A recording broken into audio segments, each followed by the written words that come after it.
Australians, all let us rejoice, for we are young and free. We've golden soil and wealth for toil, our home is girthed by sea. A land abounds in nature's gifts, of beauty rich and rare. In history's page, let every stage advance Australia fair. In joyful strains, then let us sing, advance Australia fair. The majestic beauty of our land, its frailty so easily exposed, crops inundated by floods and starved by drought, farmers wondering what to sow, the beauty of our coastal plains and our coral reefs' diversity, whispering their bittersweet swan song to our nation so poignantly, a story of unrelenting turmoil and tragedy, unlistening, unheard, unrecognized, affected by this new and terrible reality. The imperceptible creeping rise of H2O, its higher tides and storm surges with its urges to wash away all signs of our humanity, while we struggle to see the impending calamity as it lurches ever closer, the harsh price we pay with weather patterns taking no pity on us damaged lands, our bedraggled homes pummeled by downpours and blight, our browning lawns gasping, eking out paltry vapors as they fight for their very survival. We stare on in false ecstasy, with false bravado at our lucky country, with idle chatter and polite social conversation. We fixate on investment of house prices with all their fallacies, choosing to ignore the elephant trumpeting in our room. Can you not see, Caesar? Rome is burning. We stare on, our gaze is carefully ignoring that which is in front of our eyes, like lobsters in a pot, frozen, oblivious to our impending culinary demise, an hors d'oeuvre to be quickly nibbled, digested, and our remains to be cast aside. Why so much apathy to this danger? The signals clearly in front of our eyes. How big do the billboards need to be recognized? Do the neon lights need to be flashing, the foghorns blaring? What can we surmise? What will it take for us to stumble off the couch, stumbling as if drunk, with bleary eyes, with uncertainty, with sweaty bodies fattened by inaction, with little consensus of the right path, with trepidation and meditation, but now with conviction? Be brave, suck it in, we will enter the fray. Lead on, Macduff, lead on. Are we dare frozen by some blinding headlight? Is our political system too broken, too focused on sound bites that have no might? Are media chasing headline stories of vacuous celebrities that amount only to a pregnant pause? Are scientists shouting in the wilderness, their voices drowned out, not finding a voice that can be heard, not finding a connection to the greater cause? In this desert, do we simply bury our heads in the sand? Is the problem too large for us to understand? So do we shrug our shoulders and continue on our way? Do we have the power and wherewithal to stay, to fight? Are we delegating our responsibility, believing that a higher power would be our salvation, that there will be no need for consternation, that the mighty Lord in his revelations will save us from our flaws? Is that our mitigation? But just in case, can we not in our busy lives simply take a moment to inhale, close our eyes, listen, pause? Do we not feel some foreboding? A faint tingling in our bodies, the tip of our tongue, our second sense? If we strain our eyes, do we not see the shadows lurking?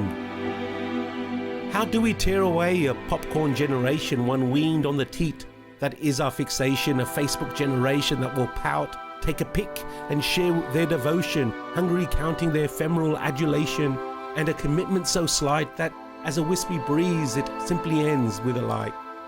How do we put a stop to mind-numbing activity? How do we shift our gaze to the fore to help us realize that the world's fuse has been lit, that this may lead to a moment that leaves the world with no option but to eject us while our species that is still in its infancy, a not so innocent babe in arms, snuffed out before its legacy has even begun?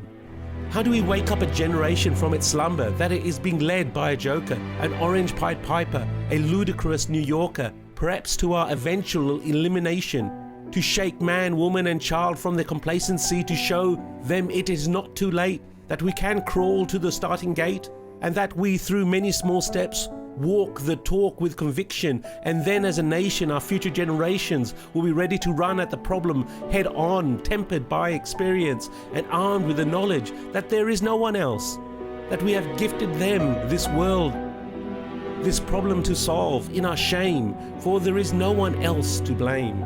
I hope not too late. There is hope Can we use technology effectively to connect emotionally, to tear the bleary-eyed from their stupor with tools to hook them, not with far-fetched fantasy, but to show them the effects of climate change now to their hometowns, communities and families, with tools that let them see the impact firsthand, that tell a story they can understand, to open their eyes and digest a future chapter to be written from that dusty book, that book that they never picked up from the library, in a lonely corner. What's it called? Ah, yes, that's the section. That's called non-fiction. With attention hooked, can we take the protagonist on their life journey? The ups and downs, can we show them the bigger picture, the impact of inaction, not simply to the economy, but life itself, in all its glory, on a knife edge? And in that cutting moment, which way will it fall? Can we help guide its sway? Can we show them how the lack of environment policy, not demanding we answer the hard question, guys, wicked problems to be solved? Can you put data in their hands, help them with a crossword puzzle to make informed decisions for our land? Can we disintermediate the flow of information not controlled by faceless men, of corporations who seek to profit from a status quo that cannot be maintained? Disintermediate those who want to hide and ignore the worst cases, and those who seek to alarm of only worst cases? Allow people to understand the risks and take their own journey, allow them to tell their own story. Can one empowered with information, armed with knowledge, for with knowledge comes enlightenment, can one build a sense of urgency and with conviction to follow it to its bitter end? To be willing to make sacrifices on the way, a way that should have started yesterday? And though we fear our fortune, let us believe, let us hope that it is not too late, that our pregnant pause has not sealed our fate, that we can get out of the starting gate. Let us embark on our journey, on its twisted and turning path that will require some radical change. We must remember to be resilient, to be tenacious, not to give up hope. We must realize that to run, we must first walk. To walk, we must first crawl. To crawl, we must first know why.